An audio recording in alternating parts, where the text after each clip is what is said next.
Hello, everyone, and welcome to episode 40 of A Yank on the Footy. I'm Craig Wessels from Sandusky, Ohio, and I'm glad that you're listening.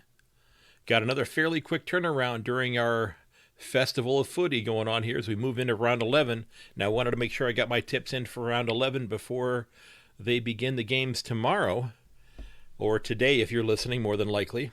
A couple things I wanted to touch on real quickly in the news. I don't know how many of you watched the Saints and Suns game on Thursday, but that might be the best game I've seen all season. It was dynamite. And you might be able to argue that Dan Butler has been the best offseason pickup for any club out there. And they picked him up for what? Pick number 56? A great deal for the Saints. And I'm sure Richmond is thinking to themselves, we might have been able to get a better pick for him. But that game was like watching an MMA battle or a boxing match, that sort of thing. And it wasn't necessarily a heavyweight match where the two are just standing there in the center going, wailing on each other and throwing, haymakers at each other. But it was like a middleweight fight where there's a lot of speed and a lot of moving around and a lot of quick action because both of those teams were moving very quickly for, 64 minutes of almost nonstop action. It was great to see such an exciting game. I think it was one of the ones that was broadcast here in the States as well, so hopefully everybody was watching that one. And, I've said this several times this year, and while the results haven't been in place on the scoreboard necessarily, the Suns are becoming a fun team to watch. Almost like they're, we had a saying here in the United States with one of the TV networks that used to say that their channel was must-see TV. They're almost must-see footy because there's so much excitement there. There's so many great young players. And going forward, I think this is going to be a terrific squad to watch. And the Saints, they have earned that number 2 spot on the ladder, though. Okay, they have worked really hard. They had a couple of hiccups recently, but their style of play should allow them to play finals and very likely earn that double chance in the finals that every team wants the opportunity to have if they can possibly get it. So if you haven't had a chance, if you're here in the States and you've DVR'd the Saints and Suns game, I strongly encourage you to go take a look at that one. And I think by the day, the Suns are adding more and more supporters to their list of members. And I think the same with the Saints as well, because the Saints are having a dynamic season. This is nothing to take anything away from St. Kilda because they've played fantastic footy this year. Now, we all saw the horrific injury to Isaac Quaynor's leg yesterday, and it was ugly. And, here in the States, and I coached football for a few years. I've been involved with announcing now football for a little over a decade, announcing at the actual stadium. And while we have field turf, which is kind of like the artificial grass that has ground up rubber inside the turf, now I've not seen a footy grounds that has that. I don't know how that would work. In that type of a setting, they wear a molded plastic cleat similar to what the AFL is wearing. And sometimes it might even be something a little bit different than that. But going back to when football was played mostly on regular grass, and it is still in some places, NFL players would wear cleats that had like a little plastic, almost like a cone on it, and then the tip of it that went into the grass was like a little flat piece of metal, and that piece of metal became the screw, the threaded screw that screwed into the boot, into the shoe. And depending upon the surface of the grass, if the grass was very slippery, they might go ahead and put longer cleats into the shoe in order to allow the players to get better traction. Now, I don't know if teams are still using those today, but in all the years that I've been watching football here in the United States, I have never seen the type of injury that Isaac Quaynor suffered on his leg. And it sounds like the Swans have confirmed that the boots that Sam Wicks was wearing actually did have kind of a hybrid between plastic and metal. It sounds like very similar to what the football players used to wear here in the States on their cleats. So I'm guessing he's not wearing those again because those are illegal in the AFL from what it looks like. And like I said, I've never seen that type of an injury in the NFL before. It may have happened and I just missed it, but it was pretty horrific. And hopefully Isaac gets healthy soon, is able to get back out there, because it was a pretty graphic injury. I'm not going to post a link to it on my show notes. If you feel the urge to go look at the picture, and I did, it's out there for you to find. It was a 20 centimeter gash on the side of his leg, his lower leg. So if you feel the need to go look for it, it's out there, but you don't have to go look for it. I would highly recommend not taking a peek at it because it is pretty ugly. And speaking of the Magpies, their injury concerns just continue to mount. Is this team the most snake-bit club this year? They've had bad luck with things. They've had people making poor decisions. They've had legal issues. And now we're beginning to see more and more injuries creep in. And you had Will Hoskin-Elliott banging up his knee early in the game this week. You had Adam Treloar hurt his hamstring again as well. I think this is the third time. Scott Pendlebury's still out. Jordan DeGoey is still out, after having had surgery on his hand. And, if you look at their injury list, they're going to really have to battle to stay and hold on to their spot in the 8.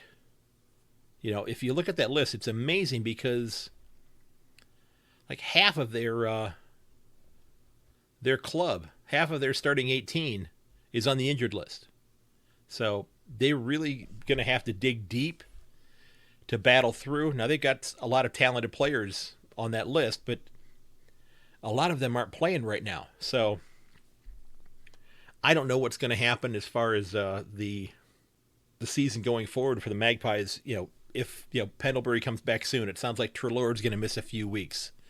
Hoskin-Elliott, we don't know how severe his knee injury is yet. Isaac Quaynor, not sure how long he's going to be out, but they've said 4 to 6 weeks, I believe, which takes us almost to finals.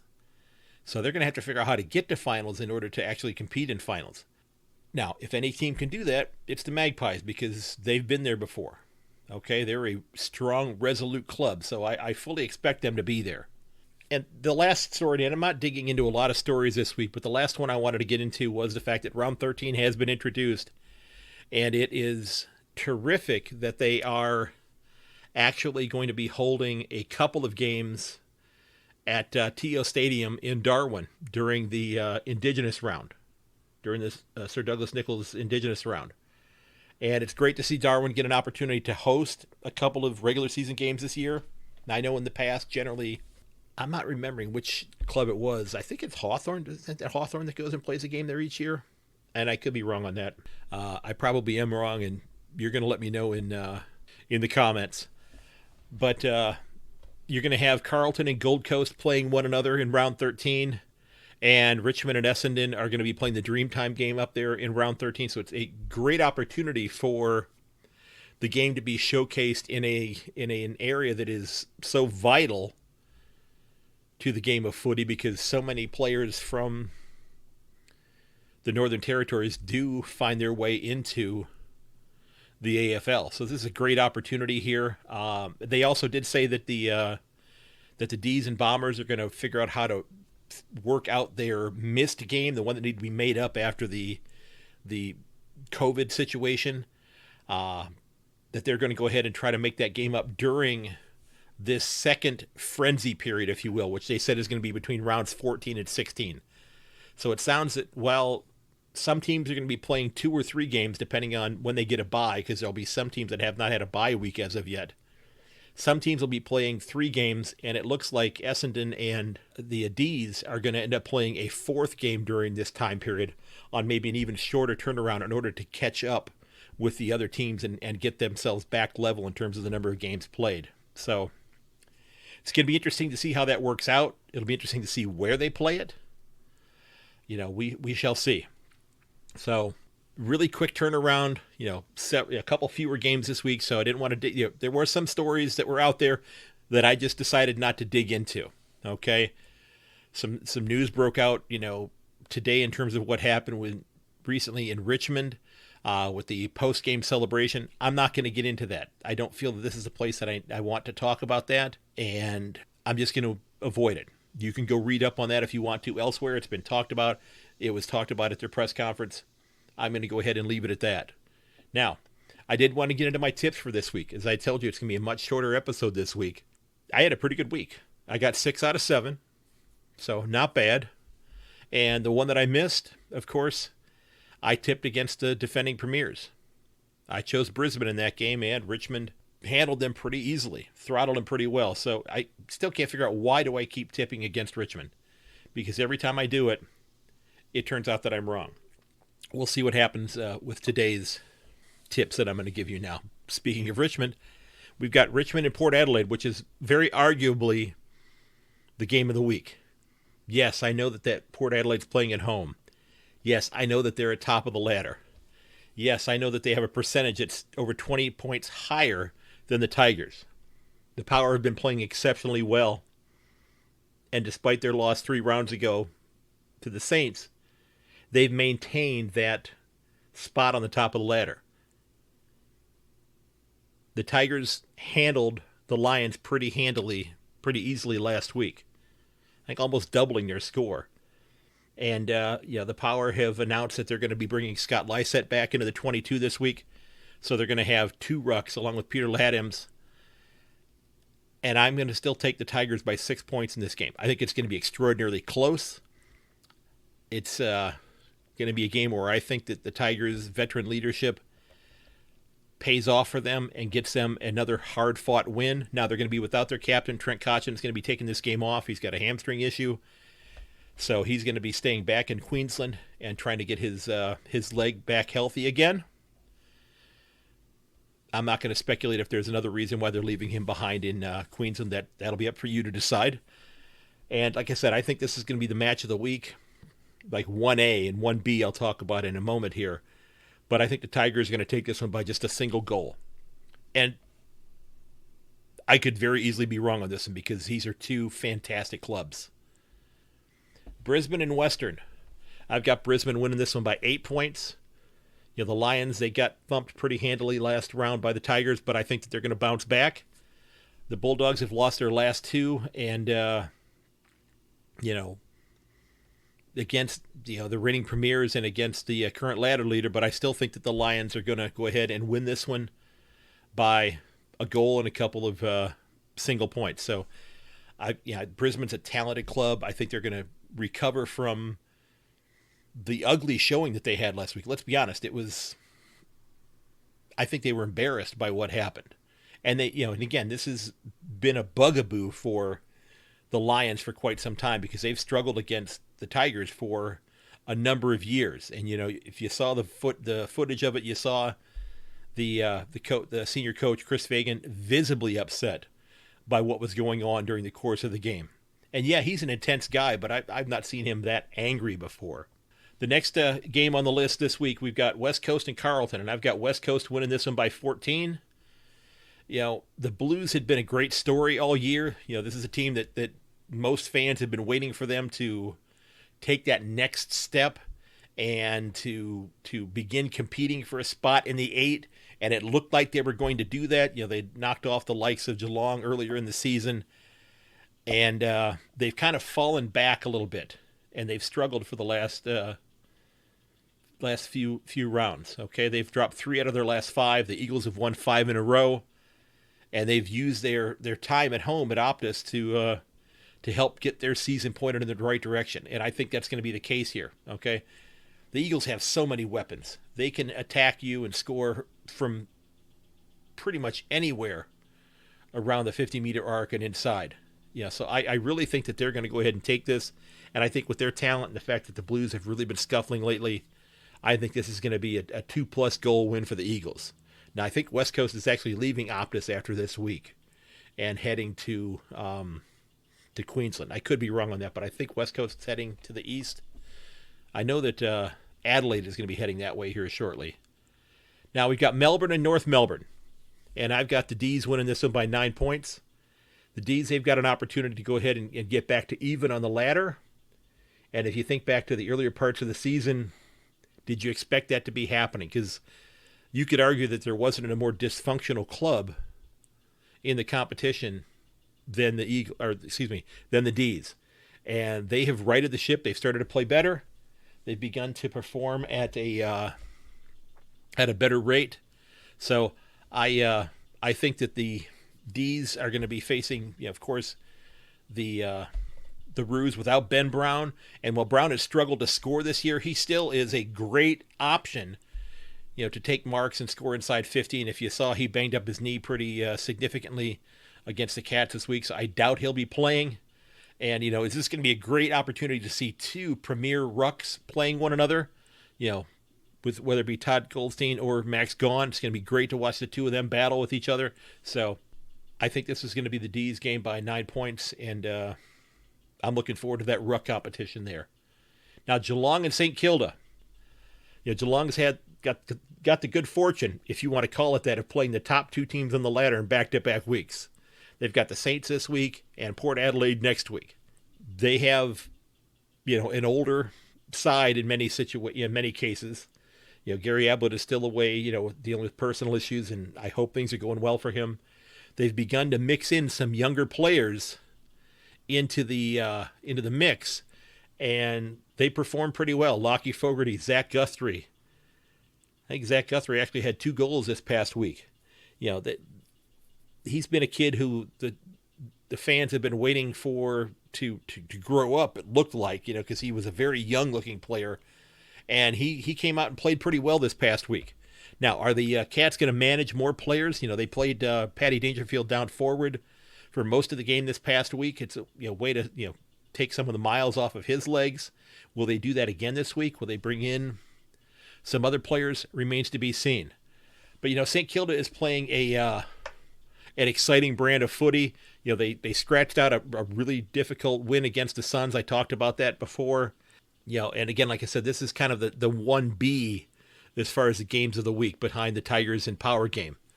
The Saints play with a lot of speed, a lot of urgency, and it's going to be interesting to see if the Cats can keep up with that, if they can handle it.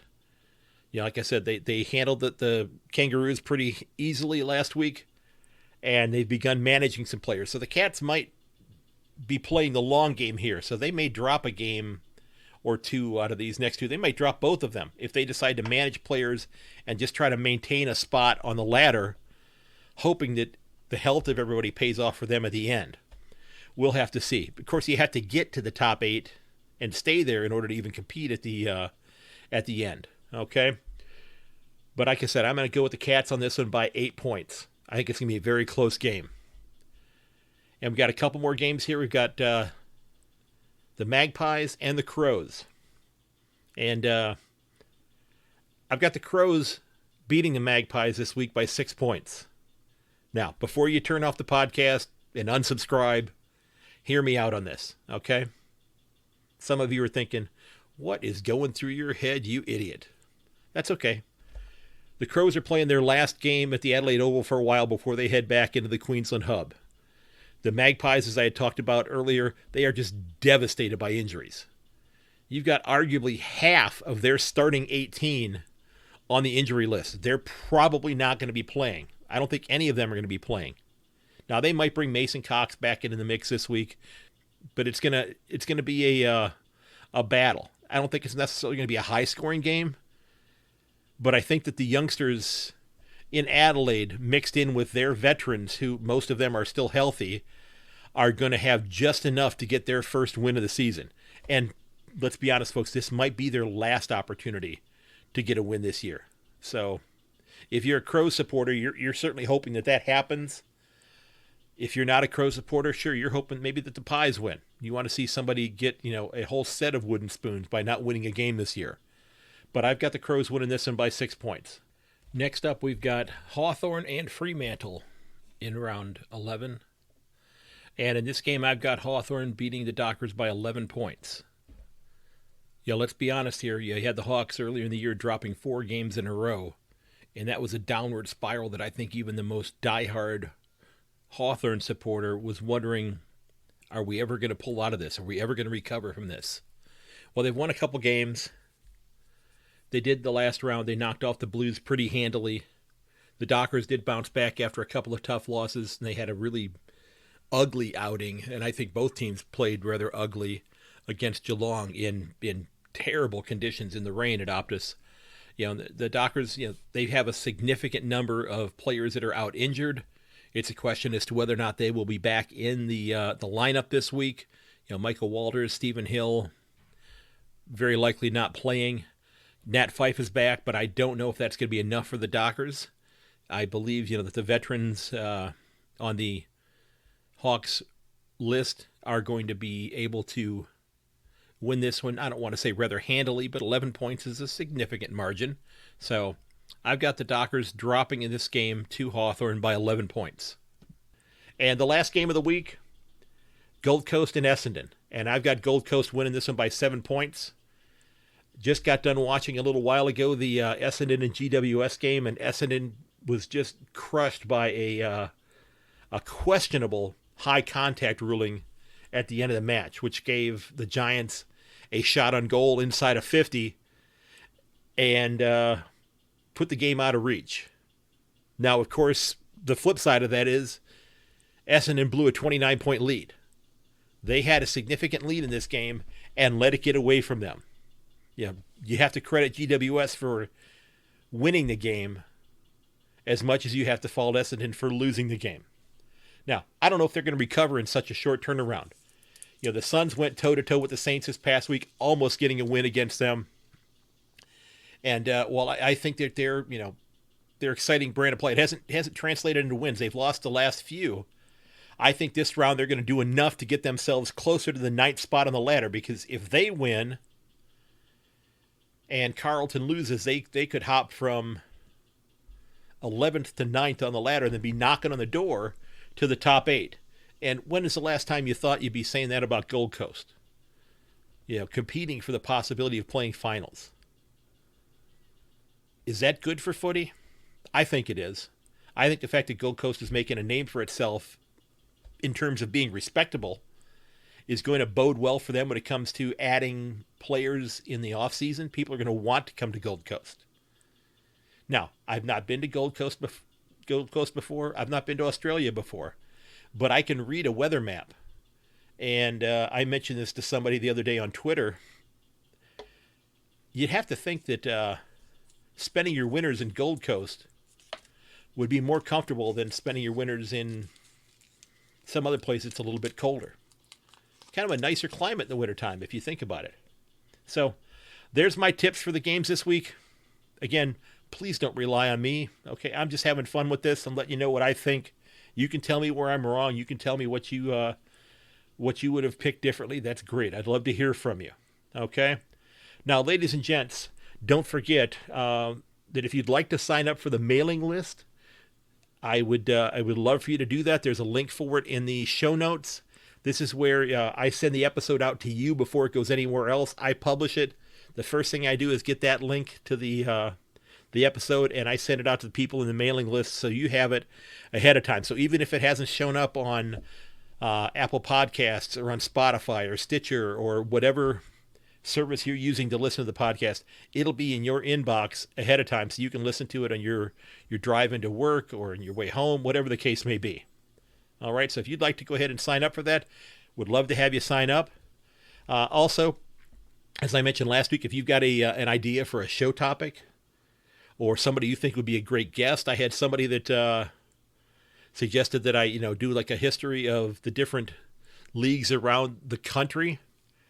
I think that would be very beneficial for myself because I tend to, when I talk about things, I tend to be rather Victoria-centric, which, I guess is not a real popular thing to be doing right now. And I have to remember to myself that there is the Waffle and the NEAFL and the Northern Territories League and that type of thing, that there are different competitions around the country. And I have to continually remind myself about that because I don't, I've kind of come at this just looking at the AFL and, the 10 clubs there whose teams are playing in the VFL. So somebody suggested that. I think that's not a bad idea. I'm going to put that on my list of things to do, maybe as an episode once the season wraps up.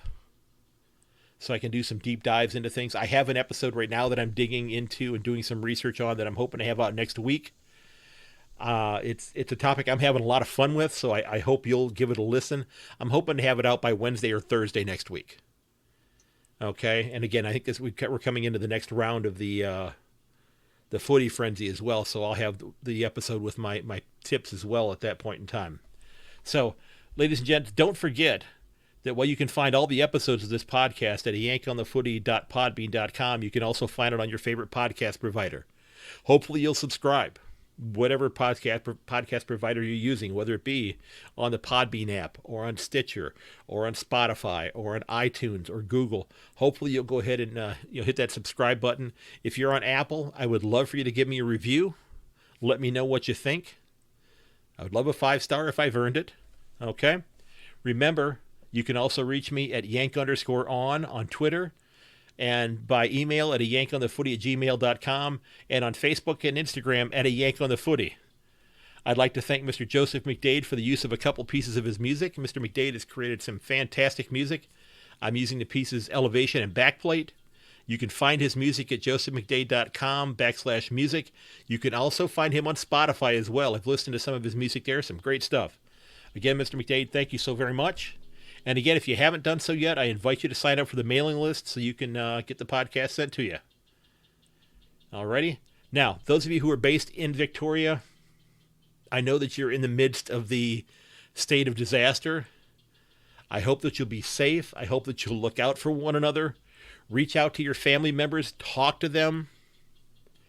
You know, I saw in one of the discussion boards on Facebook, somebody who has been through, I'm going to put it out there, has been through hell in the last year in terms of personal loss and health issues and that sort of thing. And somebody who has been very receptive to me as I've begun to learn this game. And I saw a post from them who love to banter with one another, loves to banter with other people online, but posted an extraordinarily genuine, hey, if you need to talk to someone, don't hesitate to reach out to me comment in one of the online message boards regarding footy. So I hope that you look out for one another. We're in a point in time here where we have to do that. Even if we can't do it face to face, even if we're doing it over a computer or over the telephone, we need to look out for one another. Because a lot of us are going, what could be called stir crazy. Here in the States, I teach school. I don't know if I've mentioned that before, but I'm a school teacher by trade. We're going back to work here in about 2.5 weeks. And we were all excited because we had just found out earlier this week that we were going to be going back. The plan was for us to be back in the classroom 5 days a week. Now, I haven't been in my classroom. I've visited a couple times to pick up some things, but I haven't been in my classroom to actually teach a class since early March. And I was excited to get back into my classroom. And so our school board in our district had decided we're going to go back 5 days a week. Well, 2 days after that happened, our county health department strongly encouraged, strongly recommended. Now, I don't think they can require it necessarily, but they have strongly recommended that every school system in our county, and there are 8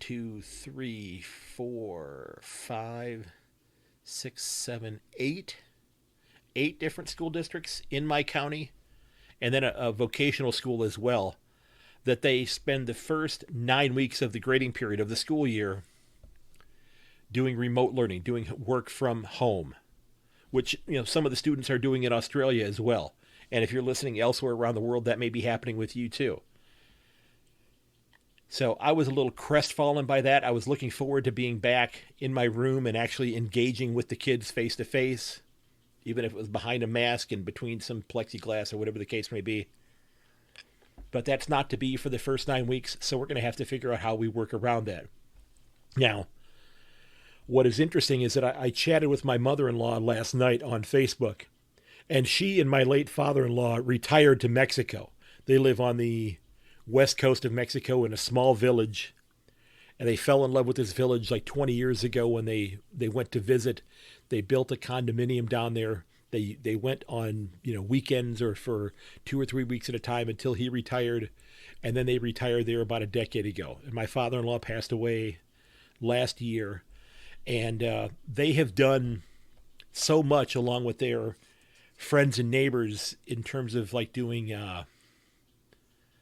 missionary work, helping to build community facilities within the village that they live in, helping to fund the construction of, I believe, a new church and parts of a new school for the students and supplying materials to the kids and that sort of thing. Well, Mexico is going through the COVID crisis, as is everyone else, and much of the population there is starving because it's a very tourist-heavy area and people aren't traveling and visiting right now. And Mexico, unlike many parts of the world, have no sort of social welfare safety net at all. So my mother-in-law and her friends are doing what they can to try to generate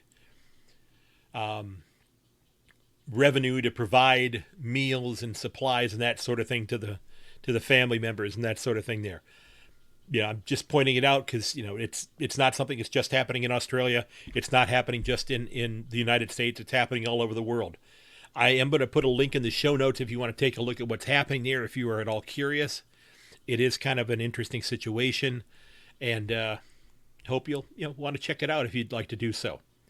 Ladies and gents, I want to thank you for listening because, again, while many of us, I think all of us who are listening, are fans of our teams, deep down, we're fans of a game that we all love, and that's the game of footy. And again, for those of you who have started to watch the games in the United States and Canada, and don't forget that Australia rules football, it's why they invented the DVR. And again, ladies and gents, thanks so much for listening. And I ask that you consider sharing the podcast with your friends and family. And may your dribble kick never hit the post. I'll catch you later.